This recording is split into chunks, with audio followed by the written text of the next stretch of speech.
warahmatullahi wabarakatuh. Yang terhormat dosen penguji, dosen pengampu, dan guru pamong. Perkenalkan, nama saya Mega Mayasari.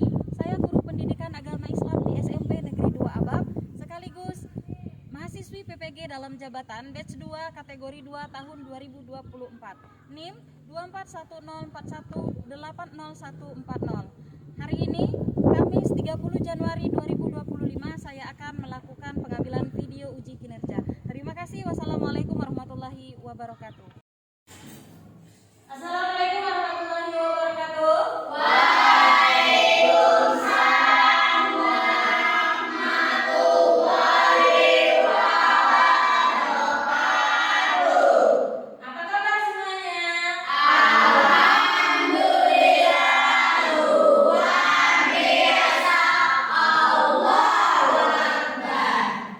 Oke, sebelum belajar kita berdoa terlebih dahulu ya. Silakan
sebagai pedoman hidup. Sedangkan hari ini kita akan belajar tentang makna sholat dan makna zikir dalam kehidupan sehari-hari.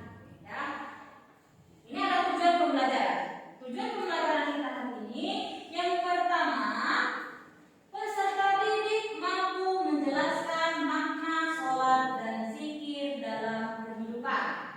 Yang kedua, peserta didik mampu menuliskan contoh perilaku ketakwaan sebagai pemahaman sholat dan zikir dalam kehidupan sehari-hari.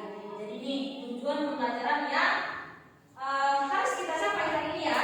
Kita bisa menjelaskan makna sholat dan makna zikir, dan juga kita bisa menuliskan contoh perilaku, ya, contoh perilaku di dalam kehidupan sehari-hari.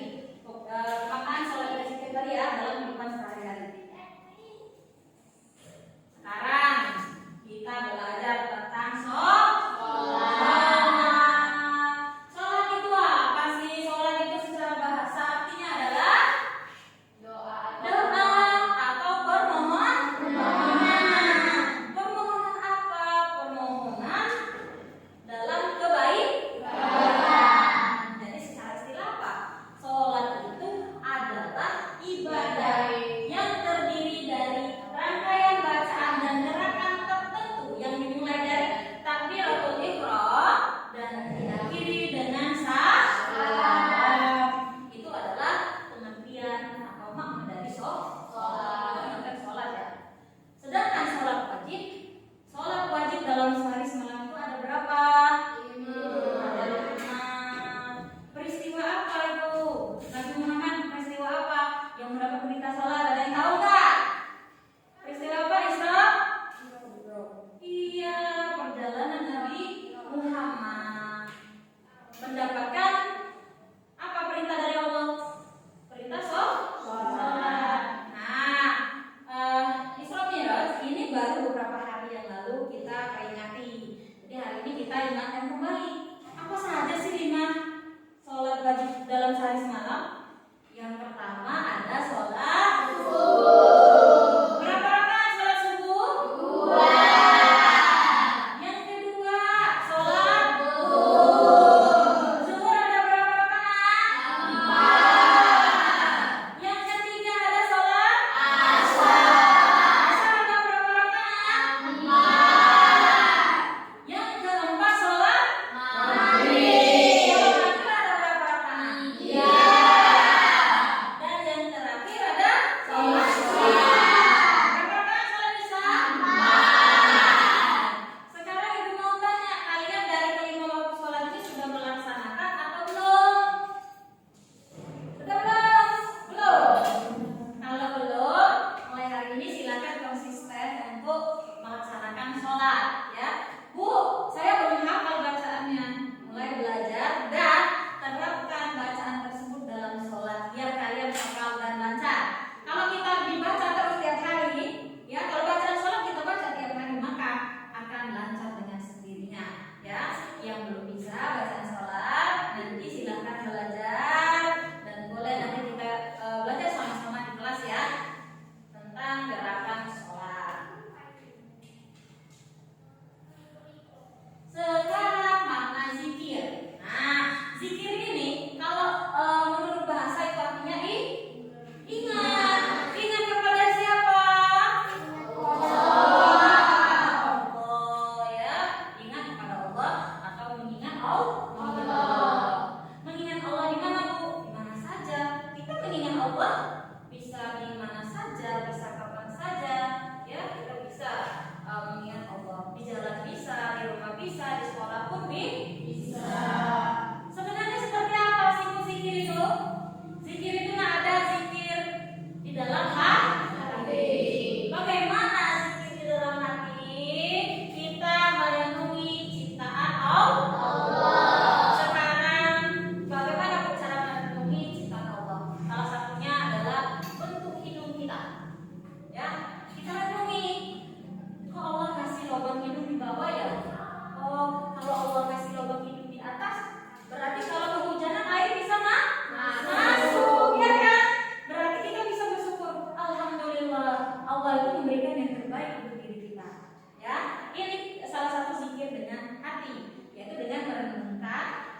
Allah. Terus apa lagi Bu bisa direnungi? Kita pandang langit yang luas. Kita pandang langit yang luas. Kok langit ini bisa nggak roboh? Ya, langit ini kok nggak roboh? Padahal nggak ada tiangnya, ya kan? Langit ini nggak roboh, padahal nggak ada tiang. Itu adalah bukti dari kekuasaan Allah. Kita harus mengingat dalam hati dengan cara merenungi tadi. Banyak hal yang bisa kita renungi, ya. Ciptaan Allah ini banyak hal yang bisa kita renungi, yang bisa membuat kita pada akhirnya bersyukur. Yang kedua, zikir dengan lisan atau dengan ucapan. Bagaimana cara zikir dengan ucapan? Bisa dengan ucapan tasbih subhanallah walhamdulillah wala ilaha illallah Allahu akbar. Bisa dengan sholat, bisa dengan membaca Al-Qur'an.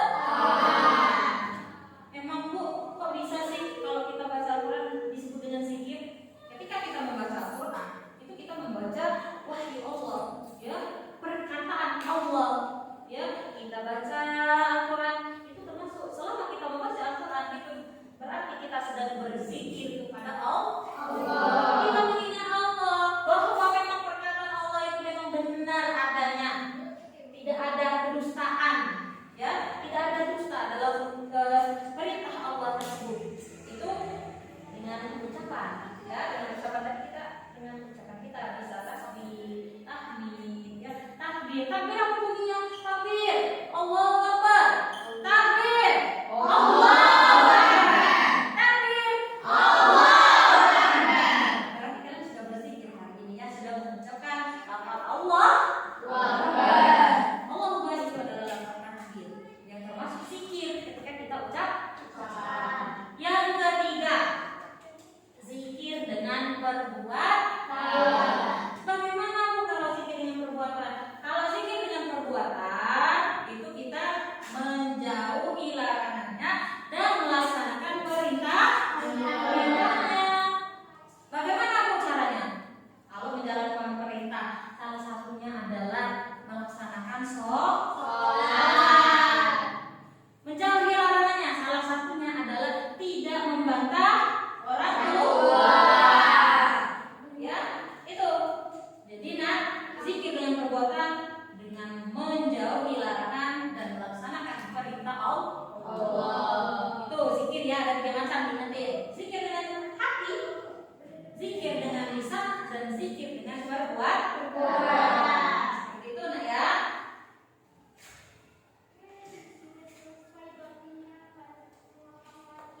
Nah, ini ada kisah Nabi Muhammad Shallallahu Alaihi Wasallam. Nabi Muhammad tidak pernah meninggalkan sholat sekalipun lagi dalam kesusahan, dalam peperangan. Nabi Muhammad tetap melaksanakan sholat tepat waktu. Ya,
dikasih tahu mengapa sholat sangat penting dalam kehidupan sehari-hari.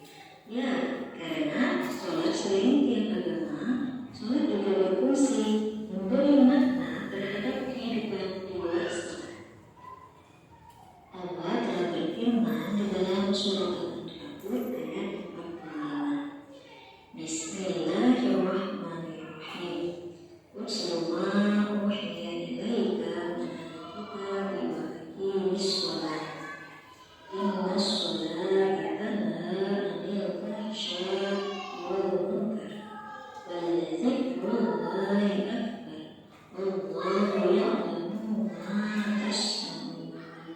Artinya, bacalah apa yang telah diwahyukan kepadamu, yaitu Alkitab Al-Quran, dan dirikanlah sholat. Sesungguhnya sholat itu mencegah dari perbuatan-perbuatan keji dan mungkar. Dan sesungguhnya mengingat Allah, sholat adalah lebih besar keutamaannya daripada ibadah-ibadah yang lain. Dan Allah mengetahui apa yang kamu kerjakan.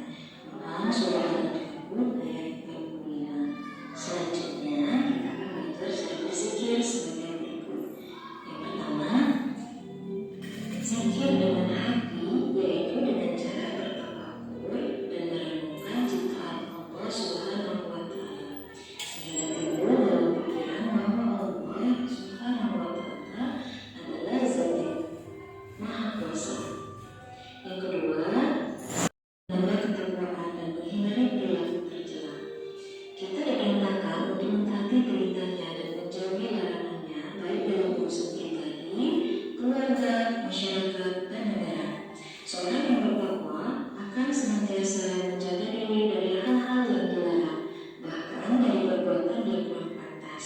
Ia sadar bahwa takwa itu bukan hanya sekedar slogan, tetapi disiplin untuk menjaga dirinya dari siksa di hari kiamat dengan melaksanakan perintahnya dan menjauhi larangannya. Ada beberapa hikmah melaksanakan sholat dan zikir. Yang pertama, tertanamnya akidah tauhid dalam jiwa seseorang. Yang kedua, kedamaian, keamanan, dan keselamatan dari Allah Subhanahu wa Ta'ala. Yang ketiga, memperkuat jiwa seseorang dalam hubungan dengan Allah. Yang keempat, memperoleh ketenangan jiwa dan menjauhkan diri dari kelalaian. Yang kelima, melatih hidup disiplin dan taat peraturan, baik aturan kerja maupun peraturan dalam kehidupan ini. Yang terakhir, menumbuhkan akhlak mulia seperti amanah, jujur, dan upaya menjauhkan diri dari perbuatan keji dan mungkar. Mengamalkan sholat lima waktu dan zikir secara istiqomah akan menimbulkan yang pertama, kita akan menyadari bahwa sholat dan zikir untuk mendekatkan diri kepada Allah. Yang kedua, memahami manfaat sholat dalam kehidupan sehari-hari. Ketiga, jangan menunda-nunda sholat dan malas berzikir. Keempat, niat yang tulus. Kelima, lakukan sholat berjamaah. Keenam, berteman dengan orang yang lagi sholat. Ketujuh, banyak membaca buku keislaman. Demikian. Oke, tadi kita sudah menonton video tentang makna sholat dan zikir dalam kehidupan sehari-hari ya. Sekarang Ibu akan membagikan LKPD ya. Ibu akan membagikan LKPD.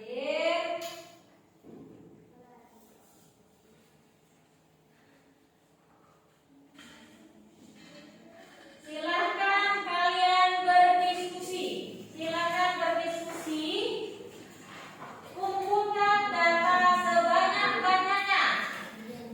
Boleh kalian ambil data dari video tadi maupun dari buku yang kalian pegang. Silakan berdiskusi. Silakan untuk berdiskusi. Ya, silakan dikumpulkan datanya. Diskusikan. Kerjasama ya.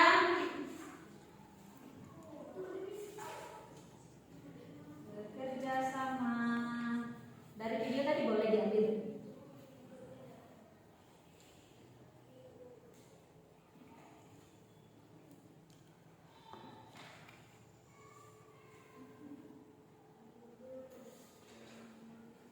Silakan dicari datanya.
dengan khusyuk dan istiqomah akan membentuk karakter seorang muslim menjadi lebih baik. Sholat mengajarkan kedisiplinan, tanggung jawab, kejujuran, dan kesabaran. Dengan demikian, sholat menjadi sarana pendidikan karakter yang efektif bagi seorang muslim.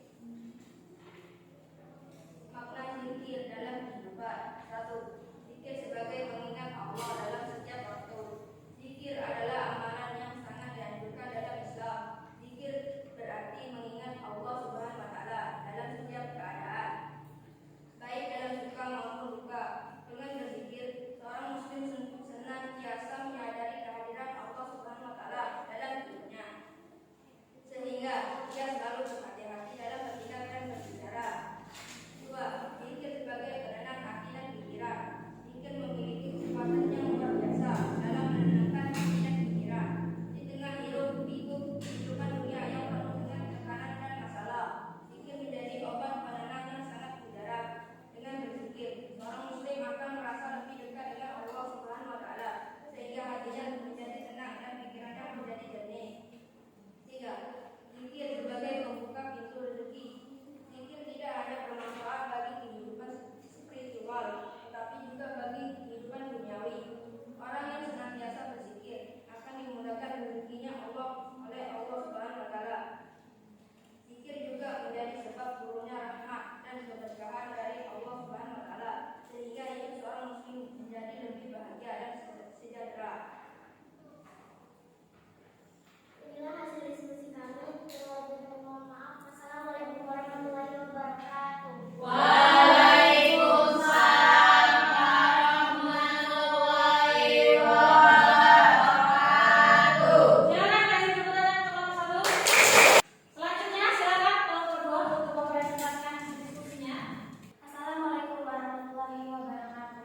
Kami dari kelompok 2 akan mempresentasikan hasil diskusi kami. Salat adalah ibadah yang paling pertama dalam agama Islam, yang tidak hanya berfungsi sebagai kewajiban ritual, tetapi juga sebagai sarana untuk mendekatkan diri kepada Allah, memperkuat keimanan, dan menciptakan ketenangan batin. Karena dalam setiap gerakan dan bacaan sholat terkandung doa dan permohonan untuk mendapatkan petunjuk dan keberkahan hidup. Zikir dalam pengertian yang lebih luas adalah setiap ucapan atau aktivitas yang mengingatkan seorang kepada Allah, yang bisa dilakukan dengan lisan maupun hati, baik itu melalui bacaan tertentu seperti tasbih, tahmid, atau tahlil, maupun dalam bentuk kontemplasi dan replikasi diri yang mendalam untuk memperbaiki hubungan dengan Sang Pencipta. Kurang dan lebih kami minta maaf. Kami akhiri. Wassalamualaikum warahmatullahi wabarakatuh. Waalaikumsalam warahmatullahi wabarakatuh. Silakan kasih close untuk nomor 2. Selanjutnya silakan kelompok 3 untuk mempresentasikan hasil diskusinya. Assalamualaikum warahmatullahi wabarakatuh. Kami dari kelompok 3 akan mempresentasikan hasil diskusi kami tentang makna zikir dan makna sholat. Makna sholat dalam kehidupan. 1. Koneksi spiritual yang mendalam. Salat adalah momen di mana seorang hamba berhadapan langsung dengan Tuhannya, Allah Subhanahu wa taala. Dalam setiap gerakan dan bacaan sholat terkandung makna pengabdian, kerendahan diri, dan penyerahan total kepada Sang Pencipta. Sholat bukan hanya sekadar ritual, tetapi juga merupakan jembatan yang menghubungkan hati manusia dengan sumber segala kebaikan dan kebahagiaan. 2. Pembersihan diri dan peningkatan kualitas hidup. Melalui sholat, seorang muslim membersihkan diri dari dosa-dosa kecil dan kesalahan-kesalahan yang mungkin dilakukan sehari-hari. Sholat juga menjadi sarana untuk introspeksi diri, merenungi perbuatan yang telah dilakukan, dan memohon ampunan kepada Allah Subhanahu wa taala. Dengan demikian, sholat membantu meningkatkan kualitas hidup seorang muslim, baik secara spiritual maupun sosial. 3. Membentukkan karakter yang mulia. Salat yang dilakukan dengan khusyuk dan penuh kesadaran akan membentuk karakter yang mulia dalam diri seorang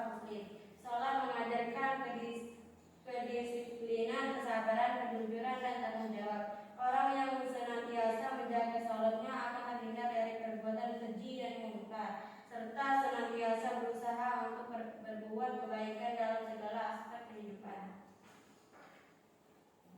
Makna zikir dalam kehidupan. 1. Mengingat Allah dalam setiap detik. Zikir adalah amalan yang sangat dianjurkan dalam Islam. Secara bahasa, zikir berarti mengingat Allah SPP.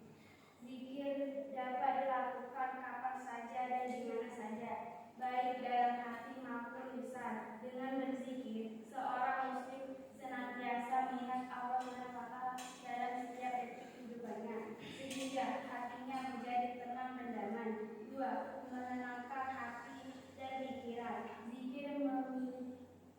Zikir memiliki kekuatan yang luar biasa dalam menenangkan hati dan pikiran di tengah hiruk-pikuk kehidupan dunia yang penuh dengan tekanan dan masalah. Zikir menjadi oase yang menyejukkan jiwa. Dengan berzikir, seorang muslim akan merasa lebih dekat dengan Allah SWT, sehingga hatinya menjadi tenang dan pikirannya menjadi jernih.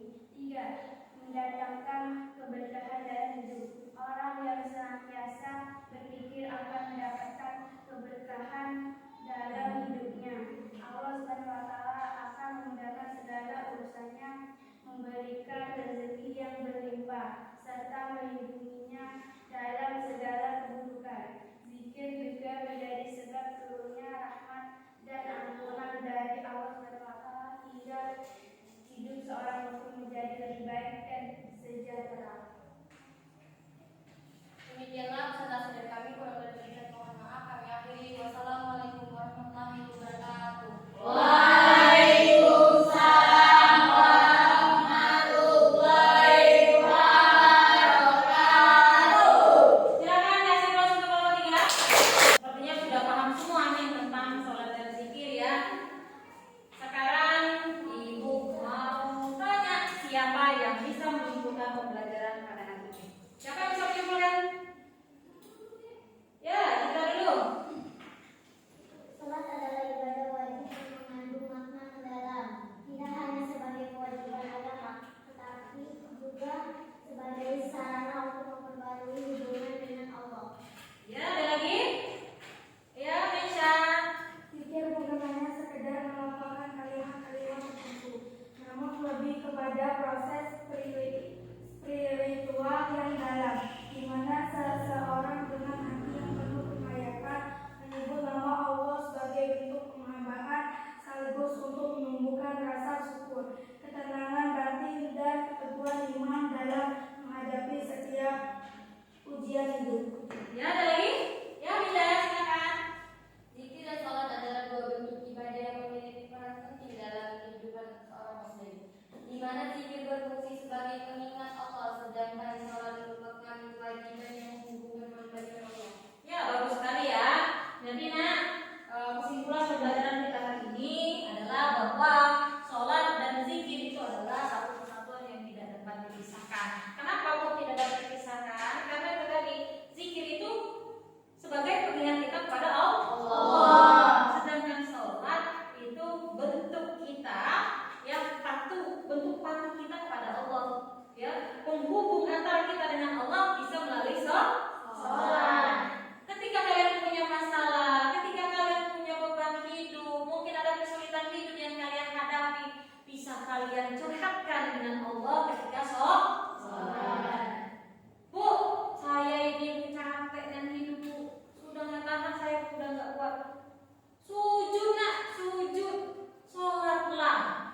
Ya, ketika ada masalah sholat. Ketika kalian senang juga harus sholat. Kenapa bu harus sholat?